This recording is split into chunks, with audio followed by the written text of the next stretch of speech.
Welcome to the Hybrid Real Estate Professional Podcast, where we dive deep into the intersection of career, family, and finances. Learn the mindsets, tips, and strategies to help you on your personal journey to build a life of abundance and purpose for you and your family. Now here's your host, Aaron Amin. Welcome back to another episode of the Hybrid Real Estate Professional Podcast. Today, I'm joined by my friend and fellow investor, Griffin Brand. Griffin is a real estate investor, a new father, and a former U.S. Army Ranger. His military background, coupled with an incredible zest for life, has taken him on an exciting investing journey, from DIY house flipping all the way to raising millions of dollars of capital for a prominent syndication. Griffin operates on a series of thoughtful systems and operates with incredible discipline. He strikes an impressive balance between working hard while still making time to spend with his wife and his newborn son. Our conversation covers a wide range of topics, retracing his career and investing journey while sharing some of the lessons he learned along the way. Let's get into it. All right, welcome to the Hybrid Real Estate Professional Podcast. Today I have Griffin Brand.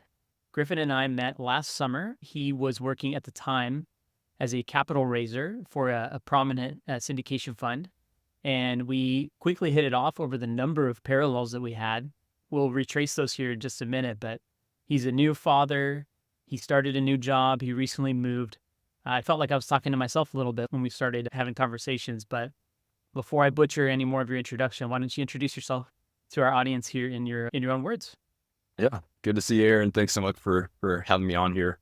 I'm Griffin Brand. I was born and raised in Southern Virginia, went to Davidson College in Charlotte, North Carolina. And then after graduating and commissioning into the Army, my wife and I spent a little over 8 years active duty in the Army, part of that in Germany, part of that in the States, a few times to Afghanistan for some deployment. And then that chapter came to an end. I was in the real estate game. We'll get into that a little bit more. So just doing real estate on the side, went into the real estate world full time as in the syndication realm. And then most recently, my wife and I moved closer to family, had the baby. So we're now in Raleigh, North Carolina. We absolutely love it here. And look back, because this is I don't know if you've seen, Aaron, but Raleigh was recently ranked the number 2 city to move to in the United States by Forbes. So I'll let it speak for itself, but it's an amazing place. I've heard great things. I've never actually been myself, but my stepdad went to school there, and he loved his time in Raleigh. So there's a lot to unpack from your story, and I think we only just scratched the surface there with that intro. But let's start with your time in the military, because I'm very fascinated. I've met a lot of really incredible investors who came from a military background, and it seems to me that there are a ton of kind of habits, skills, and just a mindset that comes with being in the military that lends itself very well to becoming a good investor. What would you say your experience was within the military, and how did it lead you towards real estate investing?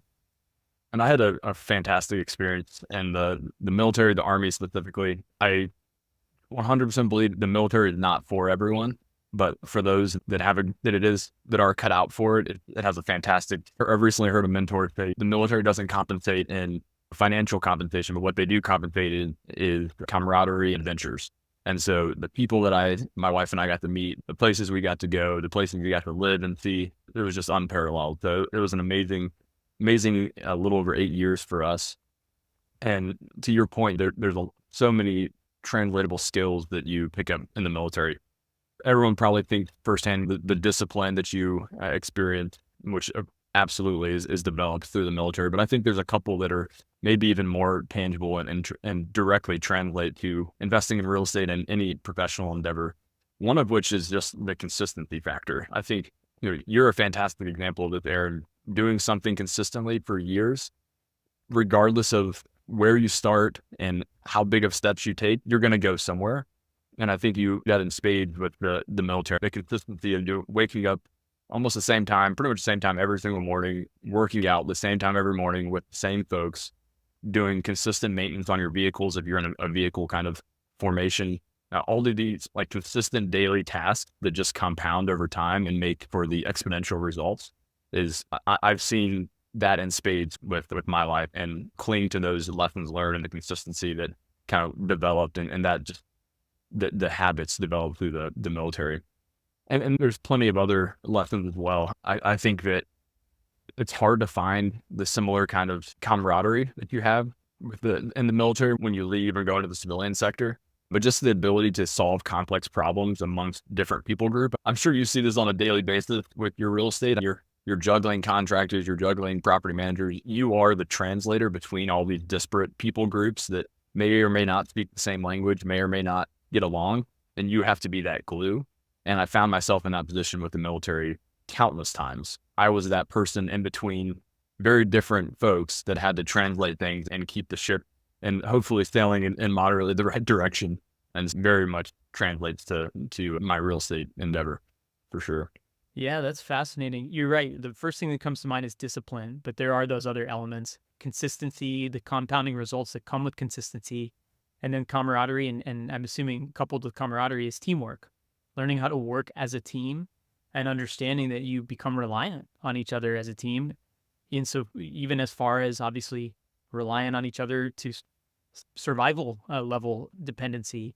And I'm sure that instills a level of responsibility that is probably hard to replicate in the civilian world. It's funny you mentioned like working with contractors and the everyday American in our case. And I've got to imagine it's a huge adjustment coming out of the military where people respect authority, either because they really respect it or because they don't have an option not to, but into a world where people can rebel or behave however they want. Yes, there are laws, but we know that the range of behavior and the range of interactions that people have on a daily basis is so much wider than maybe that in the military. Maybe I'm wrong. I've never been in the military, but did you have a hard time adjusting to that when you got out of 8 years in the military and integrate back into just civilian life? I 100% agree with you, Aaron, that in the military, to some degree, they're required to follow your orders or your directions if you're a commissioned officer. But that said, and after I answer your question, I want to tell you a story that I think really relates the military to the real estate realm. But that said, I think, and I found the best leaders in the military weren't the ones that relied on people having to follow their orders. They were the ones that could inspire folks. They were the ones that could really cast the vision that drew others along with them. And so while, yes, there is a transition where people have to do what you say versus in the civilian world where anything really goes. I think that it's the same thing. Both sides, you have to inspire others, you have to lead by example, and you have to start with the end in mind and give people a vision of where they're going. And then in the military, we call it mission command, where you give them the end state, you give them their left and right limit, and then you let them solve it in a way that they might do best, in a way that's probably even better than you would, which for somebody who struggles with delegation like I do, that can be really difficult. But allowing them to use their expertise to solve this problem, knowing your intent and knowing the end state and knowing where they should stray to the left or right. I mentioned a story to tie this together. In 2020, so during the very beginning of COVID, I spent the majority of that year in Afghanistan, and I found myself in a really unique position where I was the special operations liaison to the U.S. ambassador to Afghanistan. So I was in the U.S. embassy in Kabul. I just, not out of personal merit, but out of basically just right place, right time, being part of a fantastic unit with the 75th Ranger Regiment, found myself at the table with the top State Department officials, some of the top military brass in the country, in the region really, and a lot of other interagency folks that were the top of their organization. And somehow me, I think I was my mid-20s at the time, was at the same table, having some sort of dialogue and contributing something to this group that I felt like I really couldn't. And so what I found, though, is that I had that experience of being the glue that could translate between folks. And so even at this prestigious table where these people had been there for decades, for some of them, a lot of them still didn't speak the same language, and a lot of them still didn't get on their same wavelength and in the right rooms to solve some problems away from that table and directly. And weirdly enough, I found myself being that glue again between different people that from very different walks of life, from very different organizations, even if it's within the same U.S. government, that didn't necessarily speak the same language. And then fast forward, I redeployed back to the States at the end of 2020. Middle of 2021, my wife and I moved up to Atlanta. I was about to teach RTT at Georgia Tech in Atlanta, and we purchased a triplex in Atlanta, Marietta area. And this place was neglected. There were rats living in it. It was the everything you think about being the worst house on the block, except those three of them combined. And so it just was extra terrible.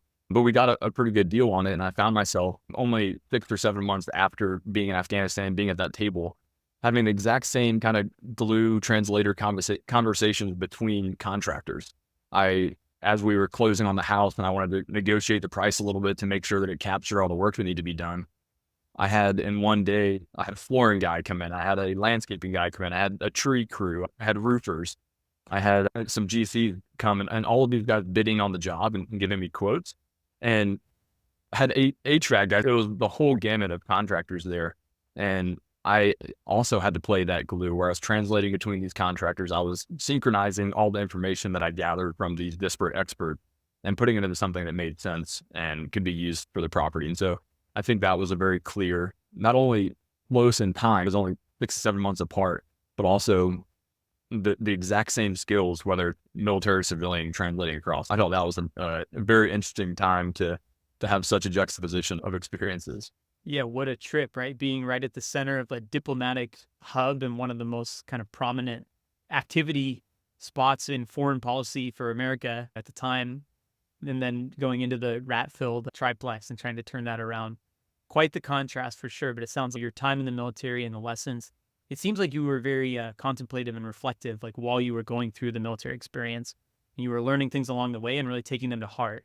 You weren't just there letting time pass. You captured the best parts of that experience and then used it to propel you into your civilian journey, which I think is really cool and something I've always admired the more I learn about you. So then from there, it sounds like most people, especially if it was their first property, buying a rundown place that has infestation and has a bunch of work to do would probably scare the crap out of them. I know I probably wouldn't have wanted that to be one of my first deals. So what made you find that place and think, hey, I want to buy this and make something of it? I think that going back to the Afghanistan parallel, I think some people would rather have lived in Afghanistan than in the place that we bought. Thankfully, it wasn't our first deal, but it was one of our first deals. My wife and I and one of my good Army buddies, we had flipped a very neglected place in Columbus, Georgia as well. So that's where we cut our teeth on doing we did vast majority of that work ourselves as well. And so getting experience and just figuring the whole renovation process out was great experience there. But so this place was, my wife and I talk, every kind of next step we take, man, we're stretching a little bit for this one. And the triplex in Marietta was very much a stretch, both financially. We both are working full-time jobs on top of my neighbor and I pretty much did the whole renovations for this triplex that was so neglected. Yeah, a wild experience. But I think what I rested on was I'm not the best, spreadsheet guy. I'm not as much numbers oriented as I probably should be, but I knew the numbers on this thing. I knew that it would work out based off of some of the previous experience and just really studying the market, studying that property. And I also I had a gut feeling, man. I was like, I know this place is going to work out. I know that it's not a lost cause. It can be remedied. It's going to take a lot of work. I think was it Einstein or Thomas Edison said that sometimes opportunity is missed because it's dressed in overalls and looks like work. I might have misquoted that, but sometimes it just takes buckling in, and this place took really strapping in for 6 months and pouring into this place to get it turned around. And we can talk about end results if you like, but it's gone fantastically well. And those are 3 very well cash flowing units at this point that look like a new place. And yeah, it was a scary experience, but so thankful for it now. And very thankful my wife didn't have to live in it during those 6 months because I lived out of a mini fridge and a microwave for the time. But see, yeah, opportunity disguises work, I think is what you said. And a lot of people would shy away from that. But when you are willing to make some sacrifices for the sake of learning, for the sake of creating opportunity, it can lead to pretty much exponential growth, either personally in your development of, hey, I've tackled something that I wasn't 100% sure was possible, but I had a good feeling, good intuition about it, and it worked out. Once you prove those things to yourself over and over again, then you're able to keep stretching and stretching. In my path, we did something, we did not stretch by any means. As you've taken leaps with each deal. We repeated the same thing over and over again. We bought single family homes. We either lived in them and then rented them, or we bought them as rentals. At first, it started in our, at the time, home market in Las Vegas. And then we started doing long distance, and we just kept repeating what was working. But I think there's something to be said for pushing your comfort zone a little bit each time. And you decided to start with a flip that you did yourself. How did you make that decision versus something more conventional, if you will? Yeah. There's also something to be said for doing what worked and doing it consistently like you did and have. So I'm not saying either way it's better than the other, but starting with the flip, I can backtrack a little bit and just give the mindset of how we got into real estate to begin with. My wife and I were living in Germany with the Army. I was working 80 to 100-hour week, just grinding. We're traveling on the weekend. I would fall asleep and on the plane and wake up in a new country that my wife had planned. So it was an amazing but crazy time. And you can Google Army salaries. And like I mentioned, the Army doesn't compensate necessarily as much financially as the civilian sector does. But so we were really actively looking at ways to offset or supplement the Army income. And I just started listening to bigger, like probably every other person and their brother listened to Bigger Pockets on repeat, and hundreds of episodes in. I was like, I think one of my commanders in the Army, he and I just started talking about it every day at work. And we were both really into it. He's now a very successful real estate investor out in Hawaii. And so I was just like, we need to get into this. As soon as we move back to the States, we're going to figure it out. And I happened to move, my wife and I bought a place that was a brand new build. So no work required on that one. And it happened to be right down the street from one of my close friends in my Army unit. And so he and I would just brainstorm every day. And flash forward, we found this place that had been on the market, was back off the market. It didn't have floors. A guy had tried to fix it up and then stopped partway. So it was just a complete mess. It was, again, the eyesore on the street, the worst house in the neighborhood. And so we were like, I think we can do this thing. We figured out harder problems in the military before, so we're going to figure this one out too. And thankfully we did it together along with my wife. And that one worked out pretty well. It was 6 months. We did it as a master's degree in real estate investing. So the financial return wasn't crazy on it. We made money, which was a success on the first deal. But what was more important is we learned immensely, and we learned what not to do, more so than what to do, which is just as important. And then the coolest thing, Aaron, I think, was walking away from that closing table when we sold that place that we flipped, not only with the pride of the great work that we felt like we did, but so on the one hand, we took the worst house on the street and made it one of the best ones. We took a neglected place and something that was broken and we made it beautiful. And that was amazing for us. And the second part was the buyer for that house was a young woman who was a public school teacher in Georgia and I think it was the first house that she bought, and she had an amazing place to live, got it for a good price. We sold right before COVID. So he appreciated on that thing pretty well also. So I think just not only improving a neighborhood, improving the lives of others through that hard work that we did, we just took a lot of pride in that. So it was a really great first experience and gave us confidence for my wife and I to pursue that triplex later.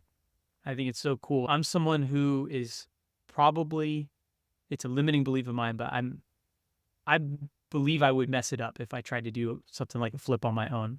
I can barely tackle some of the more complex house projects here, and I'm aware of that. I'm self-aware. That's just not my forte.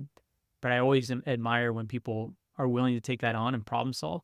And some of it ties back to the contrast you were mentioning, right? Like when you were in Germany, you were working 80 to 100-hour weeks. So running a flip on your own where you're like out there doing something for yourself, working with your hands, learning, the contrast, that probably didn't seem as crazy to you as it might to me as someone who works from home at a computer. The contrast would be in a different direction. And the other thing you said that is often overlooked is it's a net contribution to the society and the economy around you. When you take something that's dilapidated, you turn it around. Yes, you made a little money in the process, but you provided a home for someone else who was, that became a very consequential moment in their life. And then you turn around and you took those skills and you went out and found other ways to contribute.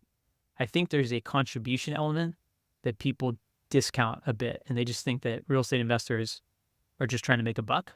And of course, like, you make money if you're good at investing and you're good at understanding what makes a good deal and what doesn't. But yeah, the contribution element I think is incredibly important, and I'm glad you touched on that. Yeah, well, my wife and I, we talk all the time about how goals are important, but I think what needs to preempt goals is standards. And one of our standards is defaulting to generosity. And I'm probably not the shining example of how to make the best money in real estate. We've made good money, and I'm very proud of the work that we've done. But we've also provided great housing for people that may not otherwise be able to have it or afford it. We've got rentals that are very obviously below market rent. And I'm very aware of that. And I'm okay with it because we've got fantastic people that are renting those places that may not be able to get a place otherwise. So to your point, Aaron, yes, it's great to make money in real estate. And I think that's why I got into it, to supplement Army income. But the real reward has been so much beyond the financial piece. Yeah. And you did all that work before you had a kid. And we'll talk about kids later, but that Thankfully, man, there's couldn't do it. something to be said for that. The majority of the work we did in real estate, we did with dual income and no kids, because that's the time in which we could spare that energy, and things definitely changed a bit. We'll touch on that a bit later, but I want you to continue explaining. So what's the rest of the trajectory with kind of your direct investments, your rental properties? Yeah, I think so we did that flip down in Columbus, Georgia. We bought that new build house that we were living in Columbus. That's now a rental. We did the triplex. The triplex is a story in and of itself, but while I was living in it, we were doing a short-term rental in one of the units, had a long-term in the other unit, and I was living in the middle. It was a house hack with the triplex, which, I mean, anybody getting into real estate, 100%, I think house hack is the way to go. Maybe we can get into that as well. And so we did the Airbnb thing. We cut our teeth with that experience. I'll summarize it by saying I don't think we'll do it again, but we made pretty good money with it at the time. And then come to find out, once we had stabilized the triplex, I was still living there. We hadn't moved yet. I'm always itching for another deal, for another project, which is probably a problem. I think my wife would probably confirm that it's a problem. I just can't sit still. I started walking our neighborhood of that triplex and knocking on doors, asking if anybody was wanting to sell, or if anybody, just getting a lay of the land and seeing if there was something right under our nose that might be a good deal.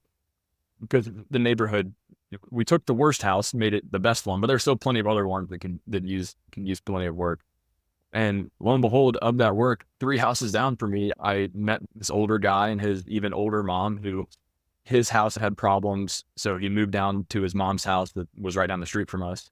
And they were about to move up to his house, and they wanted to sell his mom's house. And over the course of, I think it was maybe 9 months or maybe over a year, I just continued going over there, keeping in touch with the guy.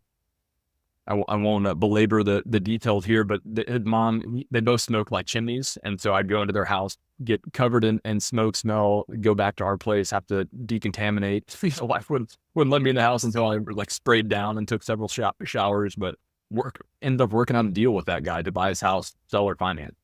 He got a fantastic deal. I'm happy to go into the numbers if that'd be helpful, but he got an amazing deal on it. We got an amazing deal on it. He left incredibly happy, and now we have another rental in that same neighborhood. So we've got a nice little portfolio all within a stone's throw. And I fantasized about the seller financing thing because I'd heard people do it. I've heard how good of a deal that people can get.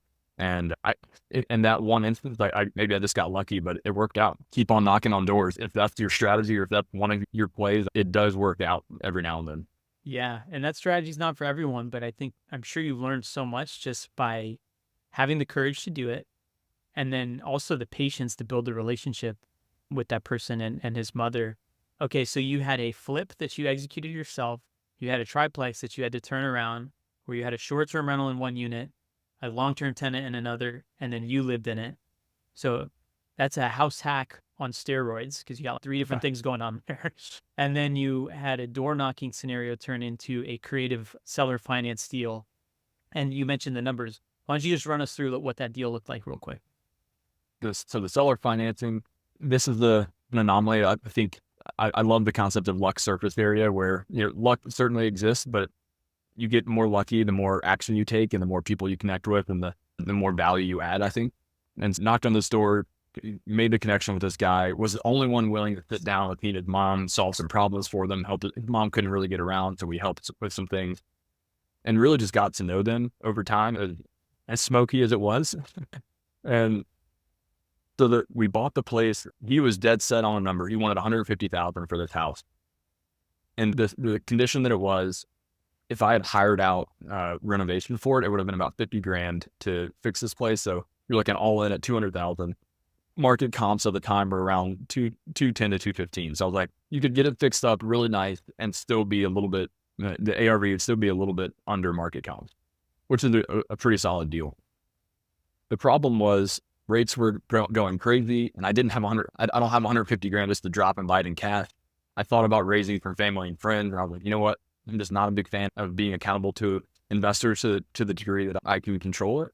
And what we did was continued talking to this guy. And eventually I was like, you have this place paid off. You could do seller financing. I'll just pay you every month. You'll be the bank. You don't have to deal with, he really didn't want to deal with realtors or any other third parties. I was like, we don't have to do anything with realtors. We can make this really easy. And so but he was just dead set on the 150,000. I was trying to figure out how to make it work. Eventually he was like, okay, we'll do 150,000 and we'll seller finance it. And he didn't quite, I had a lot of education along the way, explaining what seller financing was, how he'd get paid, how it worked. Like he was skeptical, and for good reason. And so through a lot of education, we eventually landed on doing, I was like, all right, we'll do your price, but my terms, because he was dead set on 150. So I was like, actually, I'll do better than your price. I'll give you 160, but it's going to be at 0% interest. It's going to be a 5-year balloon. I'm going to pay you every single month, and by 5 years, I will have either refinanced it, paid it off, but you will be made whole at 5 years. But it's going to amortize over, I think I did a 20-year amortization schedule. So he was okay with that. He was like, I'm fine I trust you now, having gotten to know you. I trust that I'll get paid monthly. I like that you're going to give me more than I wanted for the house. And then I got amazing terms. The seller financing at 0%.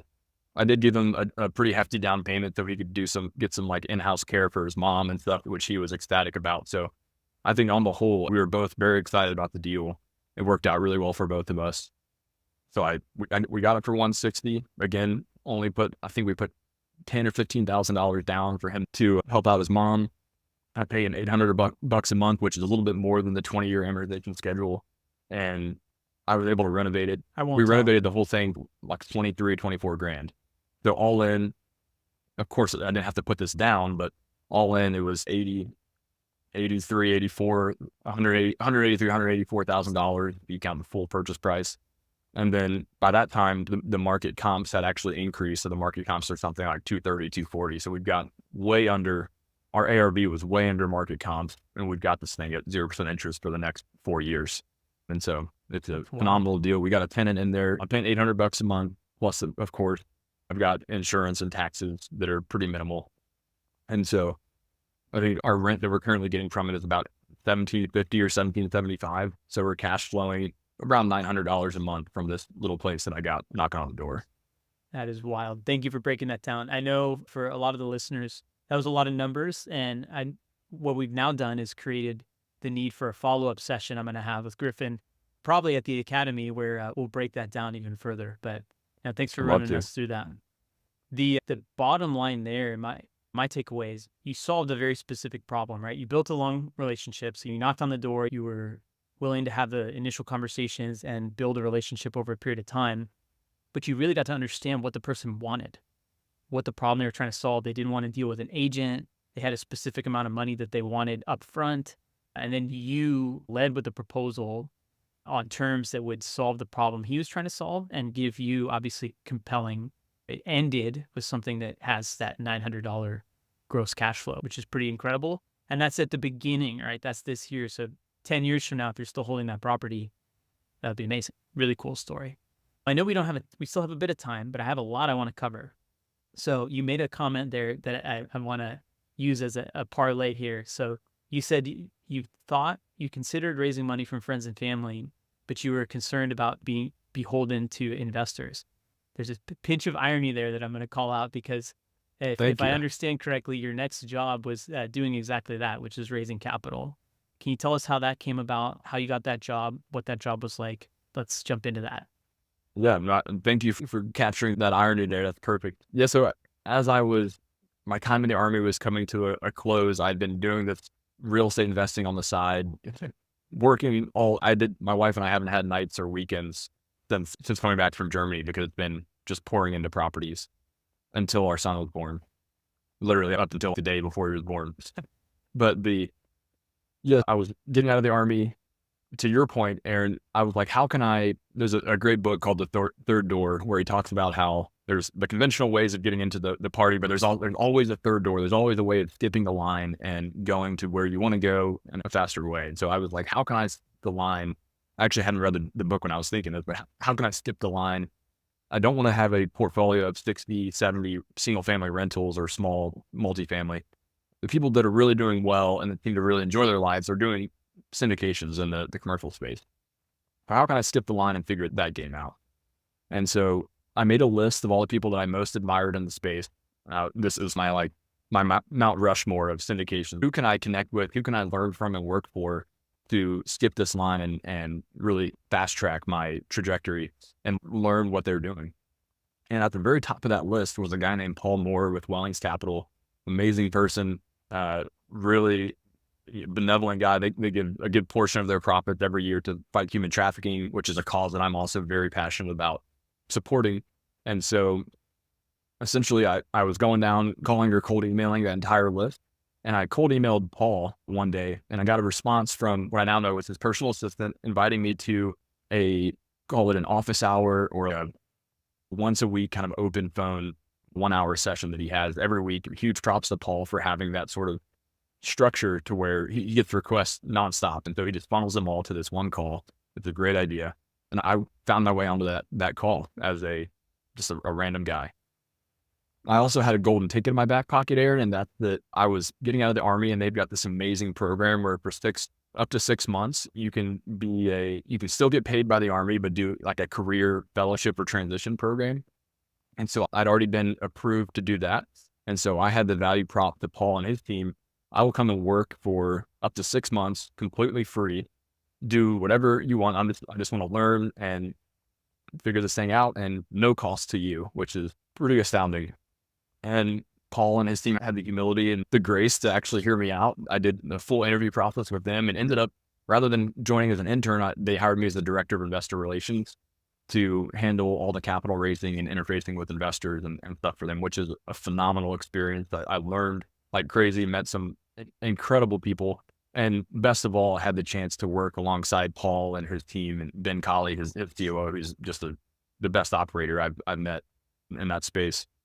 And so I dealt with amazing investors and also frustrating ones. And I learned the pain and joy of dealing with and communicating with these investors on a daily basis. And had a great experience there, but also learned that for me personally, as I continue with my real estate, I want to be less required to put in hours on a daily basis. Passive income is such a elusive thing. Nothing is actually passive, but I want to create a lifestyle that allows us to do the kind of stuff that we want to do. And having investors that I feel personally responsible to on a daily basis is just something I decided and became very clear that I didn't want to have that in my own personal real estate. So hopefully that answers the question to some degree. Yeah, no, I love the story and it blows my mind in some ways how accessible certain people are, especially if you lead with a thoughtful message the way you did. Like you came with a story, you came prepared to add a lot of value. You didn't really ask for much in return, and you had a genuine interest in observing and learning from someone because you thought that they were one of the best at what they do, and you liked what they stood for. And I think people respond to that. I've noticed that very much so in the real estate industry, especially among investors. Yeah, there's some slime. There's some not so great people for sure. No doubt about it. But there's some incredible people too. And I think if you can be authentic, be yourself, you will likely attract similar people and end up in good situations. But I think one fun parallel, and I don't do a lot of this, but you are not afraid to put yourself out there and just contact people cold. I do that sometimes, but certainly not to the extent you did. But look at the results it got. And I'm sure there were plenty of no's sprinkled in among all these few very critical yeses. But just the ability to take a no and hear no and not have it knock you down and take you out of the race and still have the discipline to put yourself out there. I think the proof is in the pudding, right? And so there's something very cool there. I want to ask you about the learning curve though, right? Because you reached out to him essentially willing to be more or less an unpaid intern, and he hired you as the director of investor relations, which is a pretty heavy position with a lot of responsibility, and you're outward facing. You're liaising between him and his COO and the rest of his team and the investors who are putting a lot of money with them. And you talked a little bit about how originally the thought of raising capital was difficult to wrap your head around. So like, how did you conquer that learning curve? Just before I forget, Aaron, to your point, before that yes, and before that door knock that was answered and I got a seller financing deal out of, there were so many doors slammed in my face, so many dogs that chased me, so many awkward conversations and mad people, and so many no's over the phone or email or social media or whatever. So you're right. What's missed in a lot of these stories is the lack of success or the consistent just dealing with not hitting the ball when you swing the bat. But to answer your question on the learning curve, one of my commanders he was actually the regimental commander of the 75th Ranger Regiment when I first joined the unit. One of his kind of catchphrases was accelerate the learning curve. How quickly, because the regiment is an entirely different beast than the rest of the Army or the military. The Special Operations Unit, it's got its own vernacular, you've got to learn like crazy to excel in that organization. And so his thing with how quickly can you get from not knowing anything, being at the bottom of that learning curve, to get to where you're contributing as quickly as possible and moving your way up that learning curve. And so I really honed in on how I could do that most effectively and as quickly as possible. And I think going back to that situation at the U.S. Embassy, I barely knew Afghanistan geography. I didn't know foreign policy like I should. I didn't know a number of the agencies there were players. It was so many things that I was blissfully ignorant of going to that job. And then in a 6-month deployment, more very rapidly, and got up that learning curve as quickly as possible so that I could actually make a difference and contribute. And so the exact same thing has applied to everything that I pursued, whether it was flipping a house or joining the Wellings team in investor relations. It was how quickly can I get up that learning curve in the Wellings scenario. I spent the first couple weeks just devouring books and podcasts and content. And I'd been doing that all along the way. I didn't go in not knowing anything about syndications. I'd listened to a bunch of Bigger Pockets, and Brandon Turner had obviously made that transition into Open Door Capital and his syndication endeavors as well.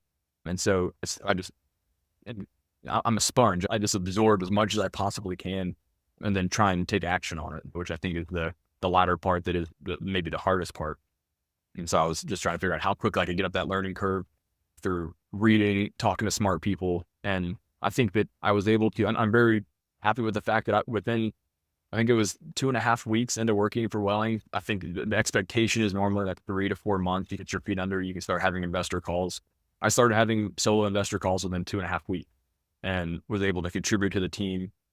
I wasn't perfect, far from it, and I still am learning to this day rapidly. But I think a big lesson that I've also learned from the military is that a 60% solution today is better than a 100% solution too late.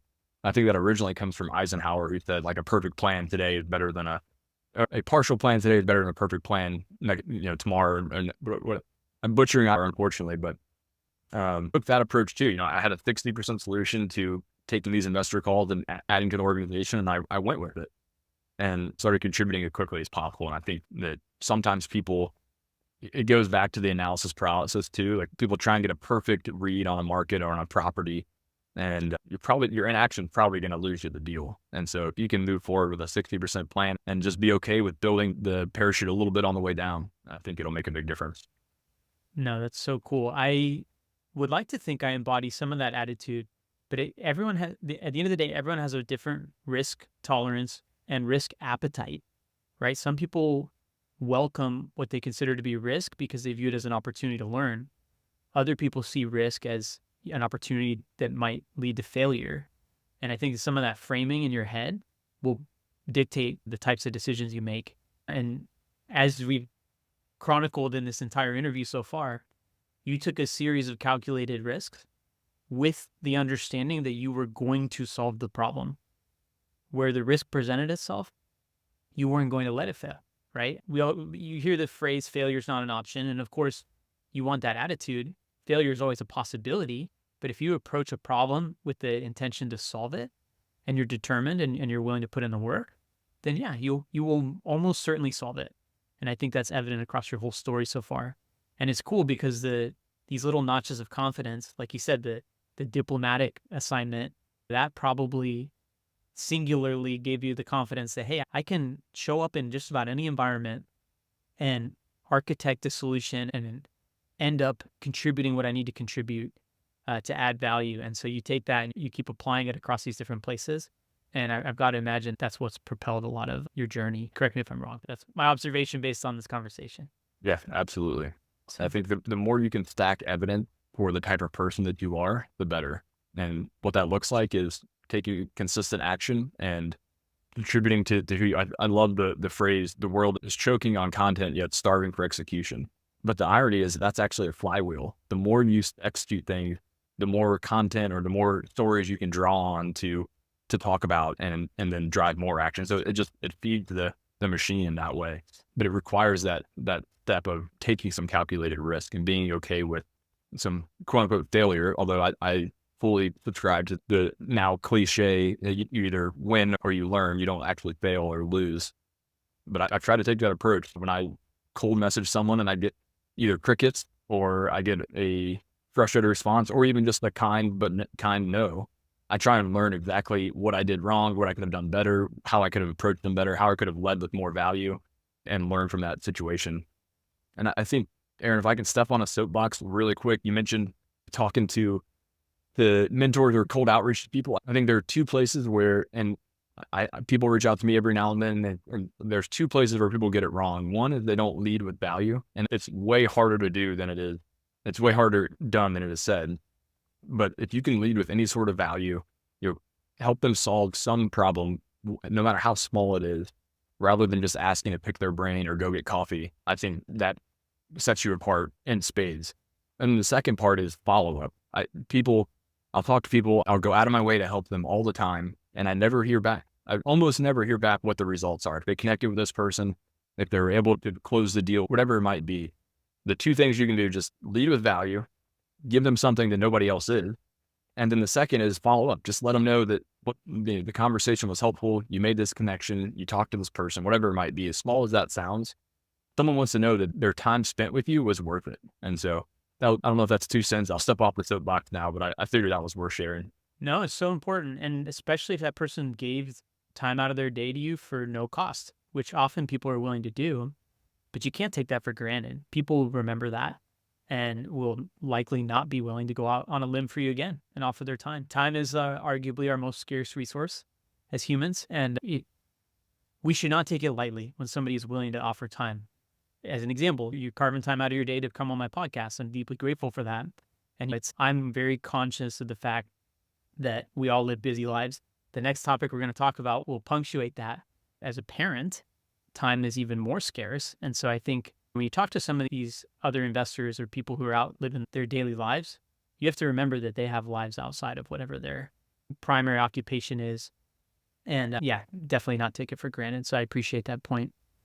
So everything we've talked about so far has been pre-children, and the type of lifestyle and the type of hard work, the type of sacrifices that led to all that experience and growth becomes infinitely more difficult when you have a child. And so I want to hear as much as you're willing to share about what that transition was like once you had a kid, because it sounds like your wife was also a very hard worker. She had a military background, and you guys are very driven. So what has that been like? And what are some of the initial learnings here from these first half year of being a dad? I don't want to keep us on here for another 3 hours, Aaron, so I'll try and summarize it the best I can. Becoming a dad has been hands down the most rewarding, fulfilling, yet and challenging experience of our lives, bar none, easily. It's been amazing in so many ways and also very challenging. We've got an almost 7-month-old who hasn't slept in as many months. October 23rd was the last time we slept consistently, but it's been such an amazing experience. And my wife and we never could have imagined the capacity to love until we had our son.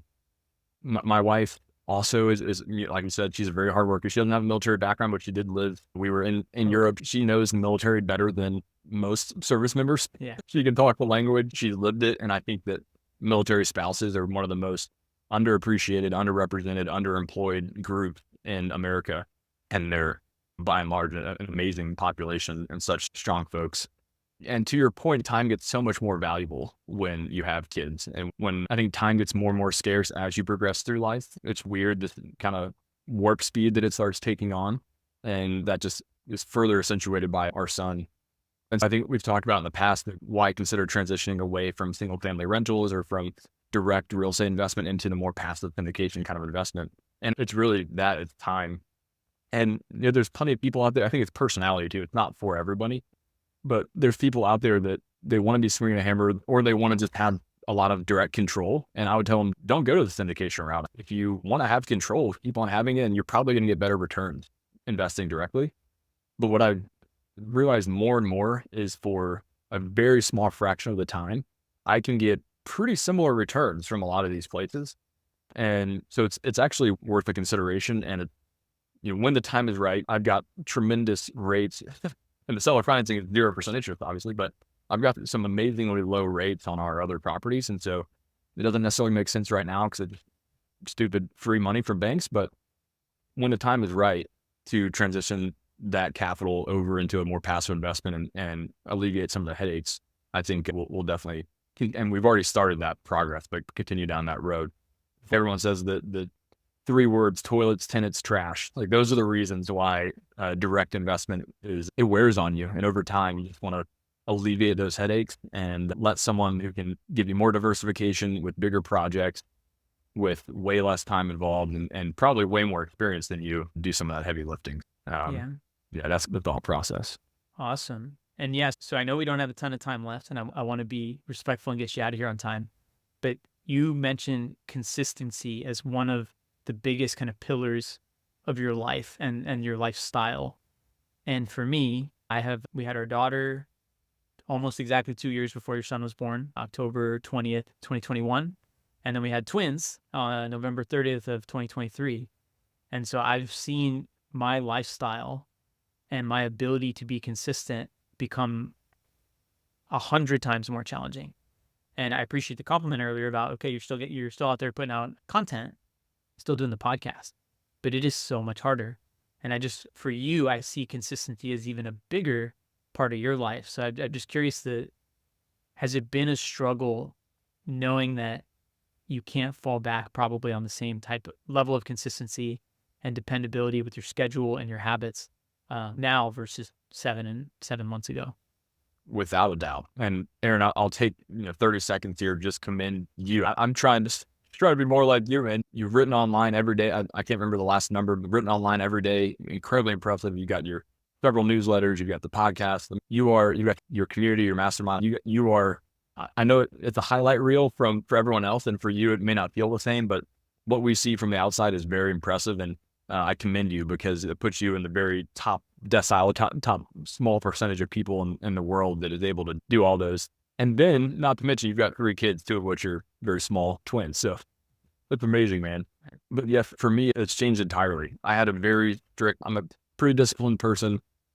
Part of that's the military, part of that is just my personality, but I had a very strict morning routine, waking up similar time, drinking a large glass of water, reading a certain amount of pages, reading a chapter in the Bible, getting a workout in at a similar time. Had a very strict, great routine. And then boom, 7 months ago, all the just like, we didn't sleep. None of the time was ours anymore. And so it changed things dramatically.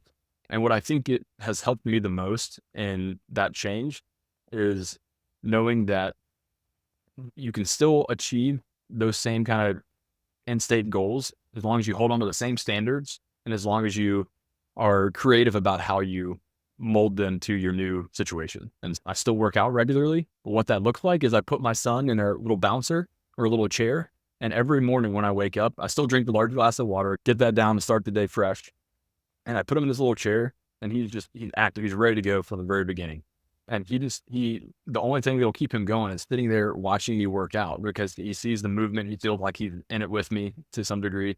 And so I got a rower. I have it inside my house so I don't have to take him out in a hot garage or outside or anything. And he just sits there and watches me row. And then as soon as he starts fussing, which sometimes it's 3 minutes, sometimes it's 20, we get up and I move to a stationary bike that I got inside the house, also in a nice, easy place for him. When he gets sick of the bike, I go do push-ups and stuff. So I do this circuit. So I just work within the constraints that I've got. And so I'm still getting the workout in. I'm still doing this on a daily basis. And similar thing, I try and cater I still read every day. I try and cater that around either his nap schedule, my work schedule, and or when he's laying on the ground and happens to be contently playing with a toy, I'll read 3 or 4 pages just to get some reading in at that point in time. So there's just being creative how you adapt to new situation, to new circumstances. And then I think the second part is the biggest impediment to consistent action is friction. And so how can you really deliberately take friction out of the equation as much as possible? And one very quick story that I'll share with you. When we were living in that triplex in Marietta, it's a very small place, no garage, but I have a modest home gym. And so I put that home gym in our living room. As dumb as it sounds and as crazy as it sounds, I put it in our living room when we were in a crazy stage of life with some of the renovations and things. And simply having it in the living room where I was walking by on a daily basis, I do push-ups or pull-ups all the time. I do some bench press really quick. I do something every time I walk by it because there was no friction. It was on the way. It was, on the way out the door, right there sitting in front of me. And so I think that's a really tangible example of you can take friction out as much as possible. It makes execution and results way more attainable. And so I've tried to take that same approach with any kind of habit or consistent action that I want to perform. I love that. No, thanks for sharing. I think some of the friction in my mind as a parent comes with, I had to change my expectations. I think that was the hardest part because I also thrive when I have consistency and predictability and I have certain routines that I like. And I had to change that. And the moment I stopped expecting all these things to flow perfectly, the easier things became. And by all accounts, I still struggle a lot with finding time for everything that I'm doing while still prioritizing being, present for my kids. And prioritizing being present for my kids is more important than anything else I'm doing. And that's not just something I say. I really try and work backwards from making sure I have that quality time. But it's an ongoing journey. When you were talking, I know we've been like a quote farm here today, dropping all different quotes, but I think this is a military adage, right? It's improvise, adapt, and overcome. That's what your story reminds me of. It's okay. You shuffled some things around to fit with your new circumstance. You involved your kid in certain things that were important to you. He's even enjoying, taking it in. And so, you're overcoming the new obstacles and creating a new life that's in harmony with your new kid. I love it. I know we went almost an hour here, which is great. There's probably multiple hours more worth, so we'll have to have you on again in the future. But I appreciate you being so open with your story. I've always really connected with you since the first time we talked. Thanks for being open with our audience. Where can people find you if they want to get in touch with you, follow up, or ask questions? And they will have to follow up if they get in touch with you. We talked about that, right? So where can they find you? That's right. Yeah, I'm most active on LinkedIn, just Griffin Brand. I'm also on Twitter casually. I think I'm at Griffin Brand as well. So would love to help however I can. I love connecting with folks. So glad we've connected, Aaron, and stayed in touch. And I truly mean it. I wish there were more people. The world would be a different place if people took the kind of consistent action that you do and had the discipline to stick with things. Thank you for the example that you said, and thanks for allowing me to come on here. This has been awesome. I really appreciate it. We'll have you back soon. Sounds great.